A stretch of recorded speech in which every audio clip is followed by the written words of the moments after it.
Membiarkan diri ditipu oleh orang lain merupakan suatu sikap yang tidak berhikmat. Terlebih lagi, kalau orang menipu dirinya sendiri. Ini adalah sikap yang sangat tidak bijak.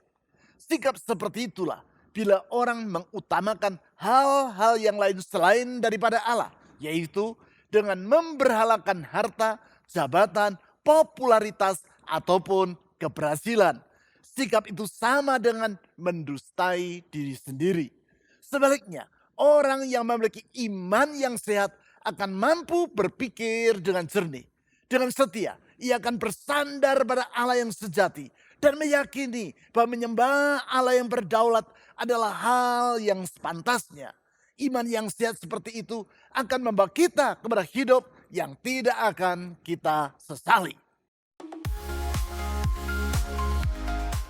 Bapak Ibu Saudara sekalian, selamat datang di Ibadah Gereja Kristen Perjanjian Baru Fajar Pengharapan. Kunci ketangguhan dalam menghadapi badai kehidupan terletak pada kedekatan kita dengan Tuhan.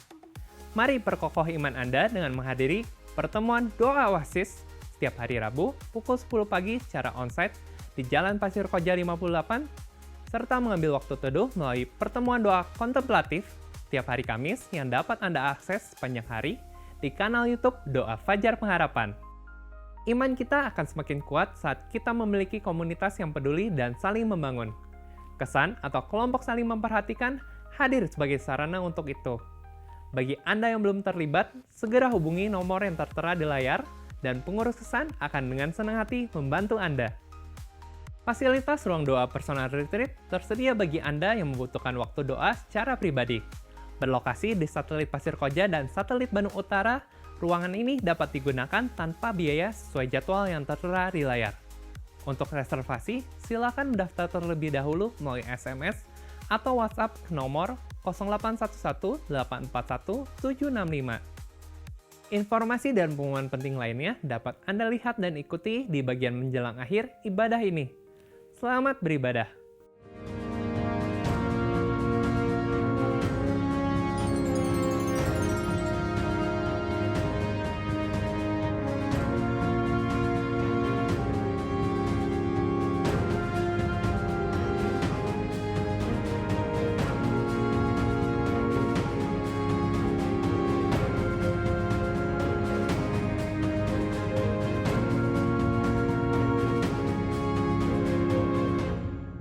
Alkisah suatu malam seseorang bermimpi bahwa ia dibawa oleh seorang malaikat pergi mengunjungi sebuah gereja di hari Minggu. Di dalam gedung gereja tersebut, orang tadi melihat para pemain musik sedang memainkan alat-alat musik dengan gaya bagaikan pemain musik dalam konser-konser yang besar. Ia melihat pemimpin pujian menyanyi dengan penuh gaya. Ia juga melihat para anggota jemaat menyanyi dengan bertepuk tangan, bahkan ada kalanya mengangkat tangan mereka. Namun heran, orang tadi tidak mendengar suara apapun yang keluar dari alat musik yang sedang dimainkan maupun dari mulut jemaat yang sedang menyanyi. Setelah itu ia melihat seseorang yang mengenakan jas yang mahal berdiri di belakang mimbar yang berada di atas stage. Di tangannya orang tadi yang nampaknya adalah pengkhotbah di gereja tersebut memegang sebuah Alkitab. Ia membuka Alkitab itu lalu membaca ayat-ayat yang di dalamnya. Kemudian ia mulai berbicara dengan penuh semangat. Ia mengangkat tangannya, mengayun-ayunkannya ke sana kemari sambil berjalan-jalan di atas stage. Bahkan kadang-kadang melompat-lompat seperti seorang juru kampanye yang berpidato menjelang pemilu. Namun lagi-lagi orang tadi merasa heran karena ia tidak mendengar suara apapun dari mulut si pengkhotbah tersebut. Dengan hati yang dipenuhi tanda tanya, orang tadi berkata kepada malaikat yang menemani dirinya, "Mengapa aku tidak mendengar suara mereka yang sedang bernyanyi maupun suara alat-alat musik yang sedang dimainkan? Begitu juga aku tidak mendengar suara apapun dari mulut orang yang nampaknya sedang berkhotbah itu." Malaikat tadi menjawab, "Sama seperti yang engkau alami, demikianlah kami yang di surga juga sama sekali tidak mendengar suara mereka. Karena semati nampak seperti sedang beribadah kepada Allah. Padahal sesungguhnya mereka sedang menyanyi untuk menyenangkan telinga mereka sendiri. Begitu juga dengan pengkhotbah itu. Dalam khotbahnya, ia bukan menyampaikan kebenaran untuk memuliakan Allah, namun kata-kata untuk menyenangkan telinga jemaat dan untuk membangga-banggakan kehebatan dirinya sendiri. Jemaat, para pemain musik, pemimpin pujian, dan pengkhotbah itu sama sekali tidak sedang menyembah Allah, namun sedang meninggikan diri mereka sendiri. Kisah ini mengajar kita bahwa tidak semua kegiatan yang disebut orang sebagai ibadah adalah benar-benar dipandang Tuhan sebagai ibadah kepadanya. Artinya, di dalam penilaian Tuhan ada ibadah yang sejati dan ada pula ibadah yang palsu. Secara lahiriah keduanya nampak sama, namun tidak demikian halnya di mata Tuhan. Ia tidak sekadar menilai penampilan lahiriah dan kegiatan jasmania yang dilakukan orang. Namun ia menilik lebih dalam daripada itu, yaitu sikap hati dari orang yang melakukan ibadah tersebut. Memang Allah memeriksa apakah suatu ibadah dilakukan dengan segenap hati atau hanya sekadar suatu kegiatan lahiriah yang tidak sungguh-sungguh lahir dari hati yang menghormati Allah. Dia menimbang siapakah sebenarnya yang sedang disembah atau diagungkan oleh orang yang melakukan kegiatan ibadah tadi. Apakah orang itu benar-benar memuji dan menyembah Allah atau sebenarnya sedang memuji dan meninggikan dirinya sendiri atau hal-hal lain yang bukanlah Allah yang sejati. Di dalam realitas sehari-hari, tak jarang ketika orang mengalami keberhasilan secara materi, justru hal tersebut membuat ia melupakan Tuhan dan meninggikan dirinya sendiri. Ia beranggapan bahwa semua itu ia capai karena kehebatan dirinya. Demikian pula ketika orang sedang menghadapi masa yang sukar dan beranggapan bahwa Tuhan tidak segera menolong dirinya. Apa yang terjadi? Orang tersebut merasa kecewa kepada Tuhan. Imannya bergoyah dan ia berpaling kepada ilah-ilah yang sesungguhnya bukanlah Allah yang sebenarnya. Berarti iman yang sehat yaitu iman yang tidak goyah oleh karena keberhasilan maupun kesukaran akan terungkap melalui penyembahan yang setia kepada Allah yang sejati.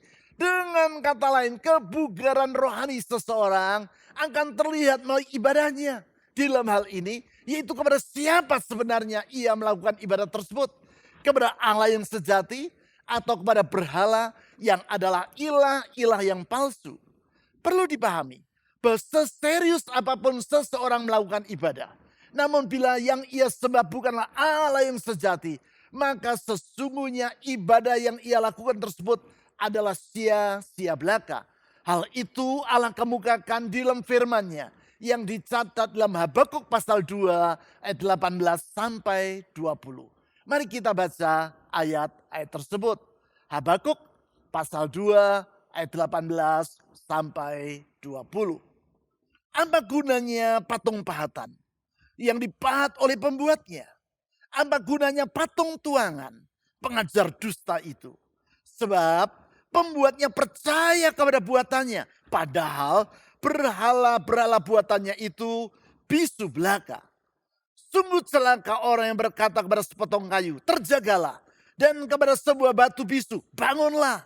Bagaimana mungkin dia dapat mengajar? Memang ia persalutkan emas dan perak, tetapi sama sekali tidak roh di dalamnya. Ayat 20, tetapi Tuhan ada di dalam bait-Nya yang kudus. Berdiam dirilah di hadapannya, hai segenap bumi.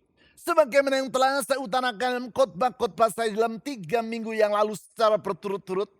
Kitab Habakuk yang memuat ayat-ayat yang baru saja kita baca tadi, antara lain berisi dialog antara Nabi Habakuk dengan Allah. Dialog yang diawali oleh pertanyaan Nabi Habakuk kepada Allah sehubungan dengan kesukaran yang dialami oleh umat Allah, yaitu bangsa Yehuda di era pemerintahan Raja Yoyakim yang lalim. Kesukaran yang terjadi tersebut antara lain adalah karena kejahatan dan kelaliman sedang merajalela di tengah bangsa Yehuda. Di masa itu hukum dalam keadaan tidak berdaya. Keadilan tidak ditegakkan dan malahan diputarbalikkan. Orang benar ditindas oleh orang yang fasik. Sementara itu perbantahan dan pertikaian semakin menjadi-jadi. Hal tersebut ditulis di dalam Habakuk pasal 1 ayat 2 sampai 4. Melihat keadaan itu, Habakuk bertanya kepada Allah, "Mengapa Tuhan Engkau membiarkan semua ini terjadi?" Pernahkah saudara mengucapkan pertanyaan seperti itu? Saudara bertanya, "Mengapa Tuhan aku mengalami kesulitan ini dan Engkau sepertinya bersikap tidak peduli?" Menjawab pertanyaan Habakuk tersebut, di dalam Habakuk pasal 1 ayat 5 sampai 11, Allah memaparkan tentang kedaulatannya. Artinya, apapun yang terjadi di alam semesta ini, sesungguhnya Allah tetap memegang kendali dan di baliknya ia sedang melaksanakan rencananya. Allah menghendaki agar kedaulatannya ini disadari oleh Nabi Habakuk. Supaya ketika Habakuk menghadapi situasi yang tidak dapat ia pahami, imannya kepada Allah tidak menjadi goyah. Ingatlah, di dalam segala keadaan sesungguhnya kekuasaan Allah tidak pernah berkurang dan ia terus bekerja untuk menggenapi rencananya. Untuk itu, kepada Habakuk Allah berkata bahwa di dalam kemahakuasaannya ia antara lain akan membangkitkan kerajaan Babel, yaitu kerajaan orang Kasdim yang akan menindas bangsa-bangsa yang lain. Pernyataan Allah tersebut menunjukkan bahwa kitab Habakuk ini mencatat situasi bangsa Yehuda di sekitar tahun 609 sampai 605 sebelum Masehi. Karena tak lama setelah itu, yaitu pada tahun 605 sebelum Masehi, tentara Babel melakukan serbuan yang pertama terhadap ibu kota Yehuda, yaitu Yerusalem. Serbuan tersebut berlangsung 3 kali berturut-turut. Di dalam serbuan yang ketiga, yaitu pada tahun 586 sebelum Masehi, kota Yerusalem dihancurkan dan bait Allah yang ada di dalamnya diruntuhkan. Menanggapi jawaban Allah tersebut, di dalam Habakuk pasal 1 ayat 12 sampai 17, Nabi Habakuk berkata bahwa ia mengakui kekudusan dan kedaulatan Allah. Namun dengan jujur ia bertanya, mengapa Allah membiarkan bangsa Kasdim yang lalim menelan bangsa Yehuda? Padahal dalam pandangan Habakuk orang Yehuda relatif lebih benar daripada orang Kasdim. Bukankah pertanyaan Habakuk ini juga tak jarang mengisi hati banyak orang? Mereka bertanya, mengapa orang yang lebih bejat daripada aku hidupnya malahan lebih nyaman? Menjawab kata-kata Habakuk ini, di dalam Habakuk pasal 2 ayat 2 sampai 4, Allah antara lain berkata agar Habakuk tetap teguh di dalam imannya.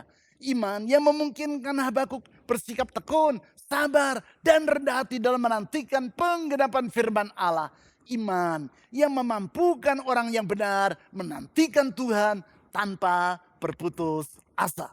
Lebih jauh, di dalam Habakuk pasal 2 ayat 5 sampai 21, Allah berkata tentang hukuman yang akan ia timpakan kepada bangsa Babel. Hukuman yang Allah jatuhkan bukan saja karena kekejaman dan penindasan yang telah dilakukan oleh orang Babel, tetapi juga karena penyembahan berhala yang mereka kerjakan.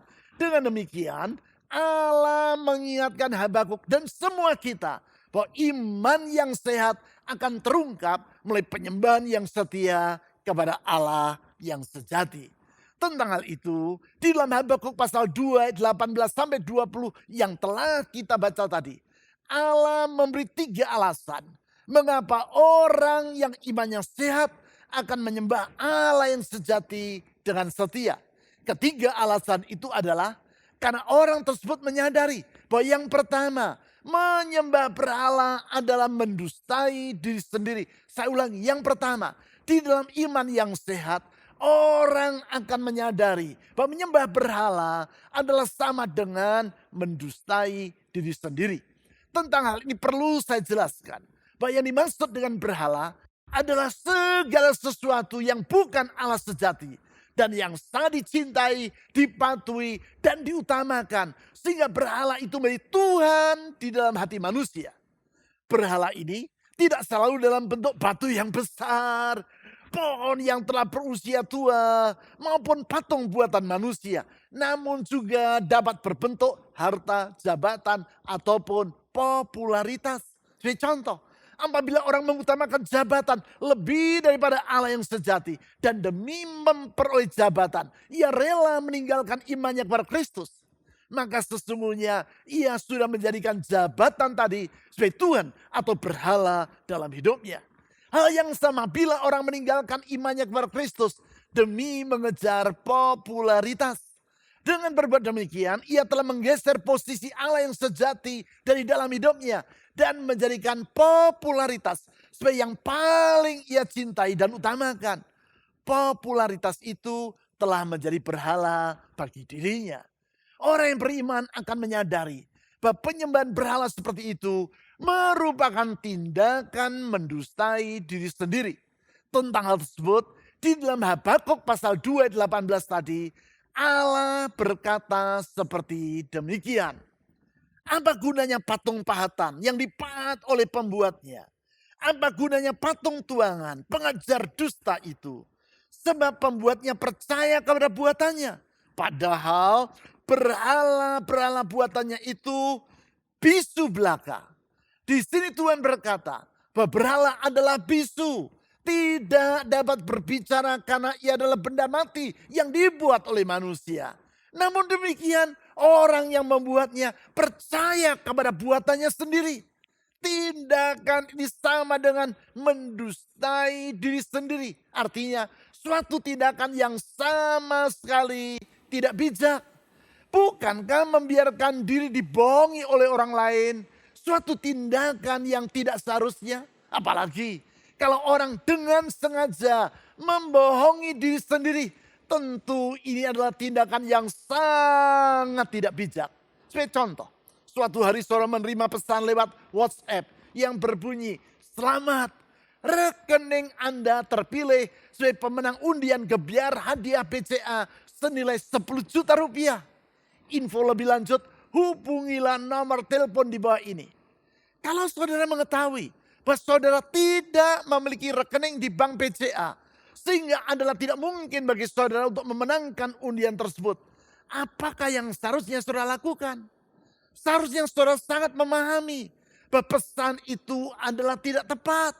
Terlebih lagi saudara sudah sering mendengar bahwa pesan seperti itu merupakan suatu modus penipuan. Namun demikian, tetap saja saudara menghubungi nomor telepon yang dicantumkan dalam pesan tadi. Bahkan memberikan data-data pribadi, nomor kartu ATM yang saudara miliki beserta dengan nomor PIN dari kartu ATM tersebut. Bukankah tindakan membiarkan diri dibohongi oleh orang lain seperti itu adalah tindakan yang sangat keliru? Apalagi kalau orang dengan sengaja membohongi dirinya sendiri. Hal itu sangat tidak bijaksana. Itulah orang yang mempercayai berhala. Seperti yang Allah katakan dalam Habakuk pasal 2 ayat 18 tadi. Orang tersebut tahu bahwa berhala itu adalah buatannya sendiri. Namun tetap saja ia mempercayainya dan menjadikannya sebagai Tuhannya. Ini adalah tindakan yang sama sekali tidak berhikmat. Orang yang memiliki iman yang sehat akan menyadari hal tersebut. Itulah sebabnya sebaliknya daripada menyembah berhala, ia akan menyembah Allah yang sejati dengan setia. Selanjutnya yang kedua, orang yang imannya sehat akan menyembah Allah yang sejati dengan setia karena ia menyadari bahwa menyembah berhala adalah kesia-siaan. Saya ulangi, yang kedua, orang yang imannya sehat akan menyadari bahwa menyembah berhala merupakan suatu kesia-siaan. Tentang hal tersebut di ayat 19 tadi Allah berkata seperti demikian. Habakuk pasal 2 ayat 19. Sungguh celaka orang yang berkata kepada sepotong kayu, terjagalah. Dan kepada sebuah batu bisu, bangunlah. Bagaimana mungkin dia dapat mengajar? Memang ia, yaitu berhala tadi, bersalutkan emas dan perak. Tetapi sama sekali tidak ada roh di dalamnya.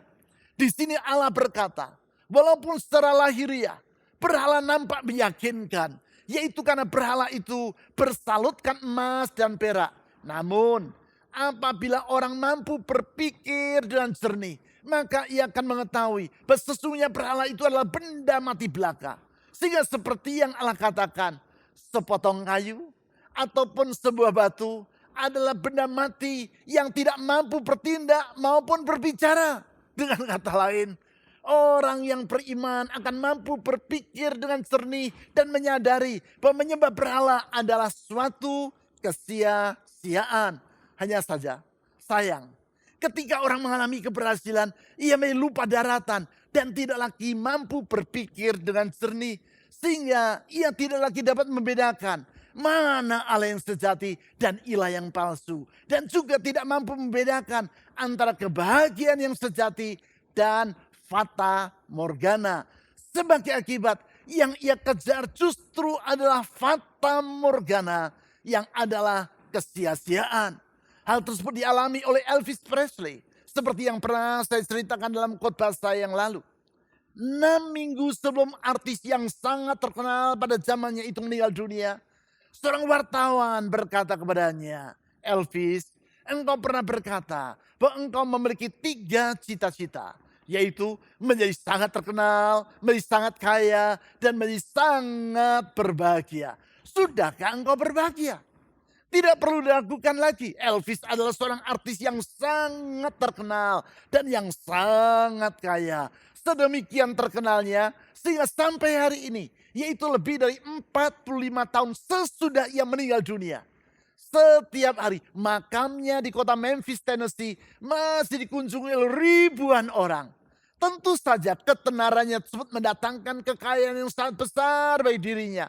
Oleh karena itu wartawan tadi tidak bertanya, "Sudahkah engkau menjadi orang yang sangat terkenal?" Atau "Sudahkah engkau menjadi orang yang sangat kaya?" Tetapi ia bertanya, "Sudahkah engkau berbahagia?" Menjawab pertanyaan tersebut, Elvis berkata, "No, I'm not happy. I feel lonely like in hell." Jawaban tersebut beberapa waktu kemudian ditulis oleh Elvis pada secari kertas dengan kalimat yang antara lain yaitu, "I feel so alone sometimes." Ada kalanya saya merasa sangat kesepian. Kertas dengan tulisan tangan Elvis Presley tersebut ditemukan orang di dalam rumahnya, yaitu sudah Elvis meninggal dunia karena overdosis oleh obat bius. Hal yang dialami oleh Elvis ini tak jarang dialami oleh banyak orang. Ketika orang mencapai keberhasilan, maka keberhasilan itu membius dirinya, sehingga sebaliknya daripada bersandar kepada Allah yang sejati, ia menempatkan keberhasilannya menjadi berhala dalam hidupnya. Berhala yang hanya menghasilkan kesia-siaan. Tetapi apabila orang memiliki iman yang sehat, ia akan menyembah Allah yang sejati dengan setia. Sekarang yang ketiga, orang yang imannya sehat akan menyembah Allah yang sejati dengan setia. Karena ia menyadari bahwa menyembah Allah yang berdaulat adalah selayaknya. Saya ulangi, yang ketiga, iman yang sehat akan membuat orang menyadari bahwa menyembah Allah yang berdaulat adalah hal yang selayaknya. Dengan kata lain, orang tersebut akan mampu berpikir dengan jernih dan melakukan tindakan-tindakan dengan jernih. Dari situ kita dapat mengambil pelajaran bahwa sesungguhnya dengan beriman bukan berarti kita mengesampingkan akal budi yang sehat. Sehingga kalau orang berkata, "Percayalah saja, jangan gunakan akalmu." Sesungguhnya kita perlu menimbang apakah yang ia maksudkan dengan kata akal tersebut. Mengapa? Karena kita perlu memahami bahwa ada 2 macam akal budi. Yang pertama yaitu akal budi manusia yang terbatas. Dan yang kedua yaitu akal budi yang jernih dan yang telah diterangi oleh Roh Kudus. Kalau yang ia maksudkan adalah akal manusia, memang iman melampaui akal manusia yang terbatas. Sehingga janganlah orang hanya mengandalkan akal budi yang terbatas tersebut. Tetapi kalau yang ia maksudkan adalah akal budi yang jernih, maka sesungguhnya orang yang beriman tidak akan mengesampingkan akal budi yang jernih dan yang telah diterangi oleh Roh Kudus itu.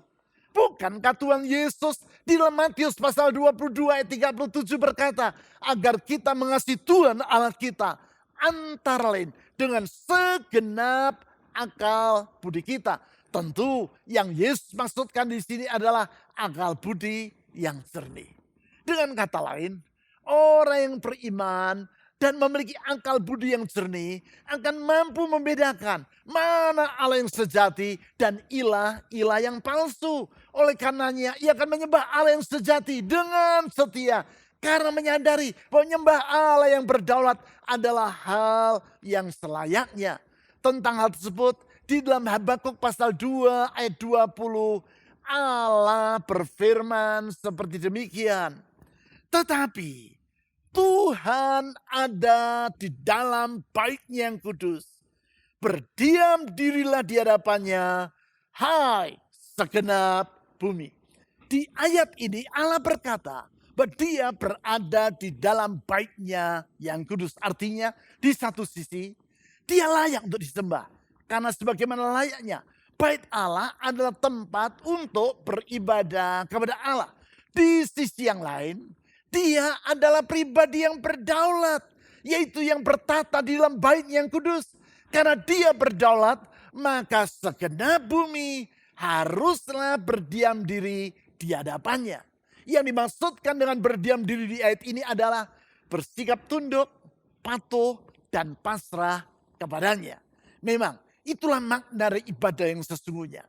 Ibadah atau penyembahan kepada Allah bukanlah sekadar tindakan jasmania, yaitu dalam bentuk menyanyi, memuji Tuhan, bertepuk tangan, ataupun mengangkat tangan dalam rasa syukur kepadanya, berlutut dengan maksud untuk mengungkapkan pengagungan kepadanya, ataupun dengan berkata, puji Tuhan, haleluya. Semua itu boleh-boleh saja. Dan memang dalam Alkitab, khususnya dalam kitab Mazmur, ekspresi jasmani yang seperti itu acap kali menyertai penyembahan atau ibadah kepada Allah. Namun lebih daripada itu, ibadah dan penyembahan kepada Allah haruslah bersumber dari hati yang bersikap tunduk, patuh, dan pasrah kepadanya. Itulah sikap yang di ayat 20 tadi disebut dalam kalimat berdiam dirilah di hadapannya, hai segenap bumi. Dengan berkata seperti demikian, Allah menghendaki agar Habakuk maupun semua kita menyadari bahwa dia adalah pribadi yang berdaulat dan oleh karenanya kita perlu menghormati serta bersikap pasrah kepadanya. Itulah ibadah atau penyembahan yang berkenan kepadanya. Sikap berserah kepada Allah yang berdaulat tersebut diutarakan oleh E.W. Tozer dalam bukunya yang berjudul Knowledge of the Holy. Dengan menggambarkan perjalanan sebuah kapal penumpang yang besar yang sedang mengarungi Samudra Atlantik dari kota New York di Amerika menuju Liverpool di Inggris. Pelabuhan tujuan dari kapal itu sudah ditentukan oleh pihak yang berwenang, yaitu sang kapten kapal dan perusahaan yang memiliki kapal tersebut. Tidak seorang pun penumpang kapal yang dapat mengubah tujuan itu. E.W. Tozer berkata, itulah gambaran tentang kedaulatan Allah. Artinya Allah yang telah menentukan tujuan dan rencananya dan kita manusia tidak memiliki wewenang untuk mengubahnya. Lebih lanjut, E.W. Tozer berkata bahwa dalam kapal tersebut terdapat banyak penumpang. Mereka tidak dirantai, mereka dengan bebas dapat bergerak sesuka hati mereka. Mereka dapat makan, tidur, bermain, bersantai di geladak kapal, membaca, ataupun berbincang-bincang. Semuanya sesuai dengan keinginan mereka. Namun, pada saat yang sama, kapal tersebut terus membawa mereka menuju ke pelabuhan yang telah ditetapkan. Melalui gambaran itu, E.W. Tozer, hamba Tuhan, Gembala Jemaat dan penulis yang hidup hampir 100 tahun yang lampau tersebut menjelaskan bahwa memang manusia dapat bertindak dengan bebas menurut keinginannya. Namun kebebasan mereka tidak dapat mengganggu gugat kedaulatan Allah. Apapun yang dilakukan oleh manusia, kapal yang sedang berlayar tadi dan yang menggambarkan rancangan Allah itu akan terus melaju secara tetap mengarungi samudra sejarah. Yang perlu dilakukan oleh para penumpang dalam kebebasannya itu adalah memasrahkan diri dengan patuh pada kapten kapal yang sedang membawa mereka menuju tujuan yang telah ditetapkan. Sikap seperti itu pula yang harus ada pada diri Habakuk. Ia harus mempercayai bahwa Allah yang berdaulat sedang mengatur jalannya sejarah. Baik dalam membangkitkan bangsa Kasdim yaitu kerajaan Babel, ataupun dalam menjatuhkan hukuman atas Babel pada waktunya. Di saat Habakuk tidak dapat memahami rancangan Allah yang jauh melampaui kemampuan akalnya itu, yang perlu ia lakukan adalah terus berserah kepada Tuhan. Itulah ibadah yang berkenan kepadanya. Berserah dengan yakin bahwa Allah selalu memiliki rencana yang indah bagi umatnya. Dan ia senantiasa dapat diandalkan. Hari ini kita kembali melihat wujud dari iman yang sehat. Iman yang antara lain terungkap melalui penyembahan yang setia kepada Allah yang sejati.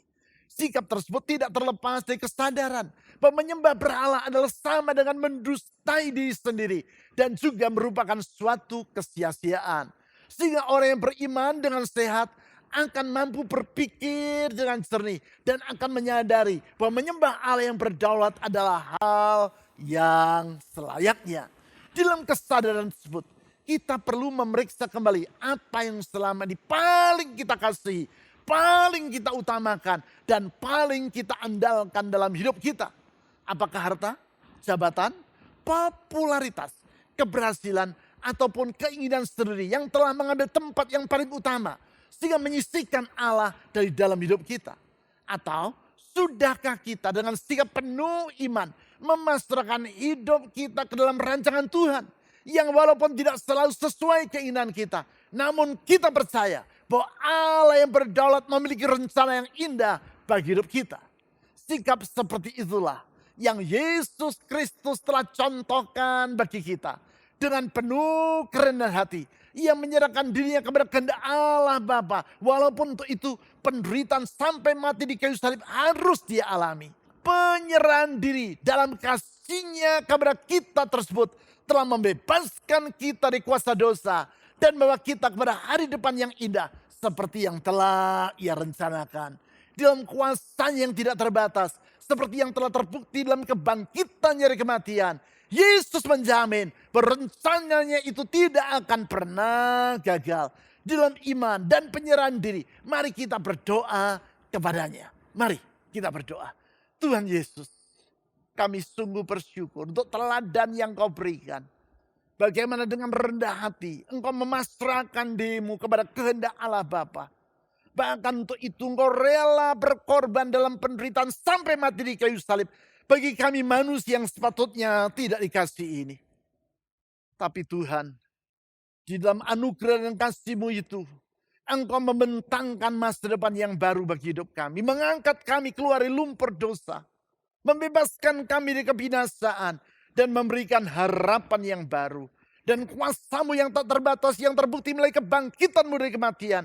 Memberi jaminan bahwa rencana-Mu tidak akan pernah gagal. Dan kalau kami hidup dalam kedaulatan Tuhan dalam penyerahan diri, maka kami akan dibawa ke rancangan yang mulia itu. Dalam penyerahan diri kepada-Mu, dalam iman kepada-Mu, dalam pengharapan yang teguh kepada-Mu, kami memasrahkan hidup ini. Jadilah kehendak-Mu dalam hidup kami. Kerjakan apa yang Kau mau. Karena kami percaya apapun yang Kau kerjakan senantiasa baik bagi kami. Tuhan Yesus, bekerjalah dalam hidup setiap orang yang sedang mendengarkan uraian firman Tuhan ini. Mengangkat, memulihkan, menyembuhkan, membarui. Dan memberikan pengharapan bagi mereka yang putus asa. Menyembuhkan rumah tangga yang terluka. Menyembuhkan masa depan yang terluka. Menyembuhkan ekonomi yang terluka. Karena sesungguhnya di dalam Tuhan Yesus ada kesembuhan. Kepadamu dan dalam nama-Mu ya Tuhan Yesus, kami telah berdoa. Amin.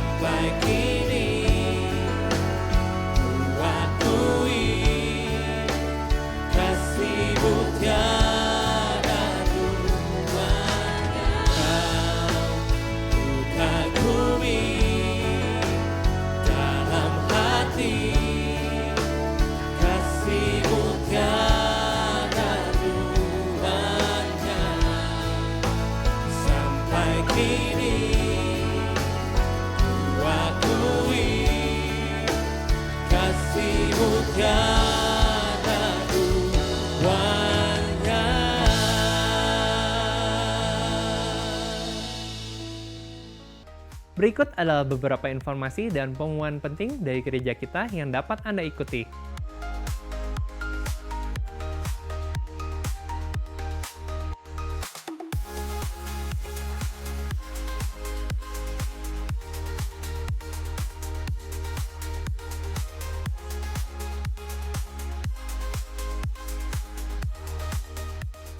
Persembahan dan persepuluhan sebagai ungkapan kasih dan syukur kita kepada Tuhan dapat Anda berikan dengan memasukkannya ke dalam kotak persembahan, atau melalui rekening bank, atau dengan cara men-scan QR Code dengan menggunakan aplikasi dompet digital.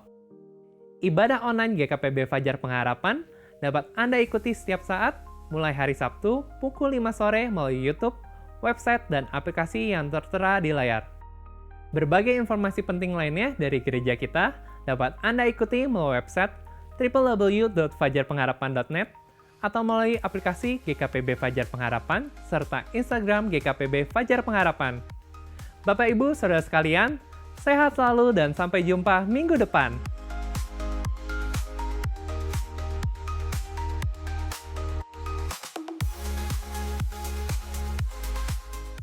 Bapak Ibu, mari kita mengakhiri ibadah ini di dalam doa. Tuhan Yesus, kami mengucap syukur untuk hari ini Tuhan, kami mengucap syukur untuk setiap firman-Mu yang telah dibagikan, firman-Mu yang berbicara bagi setiap kami, firman-Mu yang meneguhkan setiap langkah kami, firman-Mu yang menuntun kami dalam setiap kehidupan kami. Tuhan, kami percaya firman itu yang akan membawa kami Tuhan berjalan agar hidup kami sesuai di dalam kehendak-Mu Tuhan. Kami percaya Tuhan hidup kami akan berkemenangan bersama dengan Engkau Tuhan.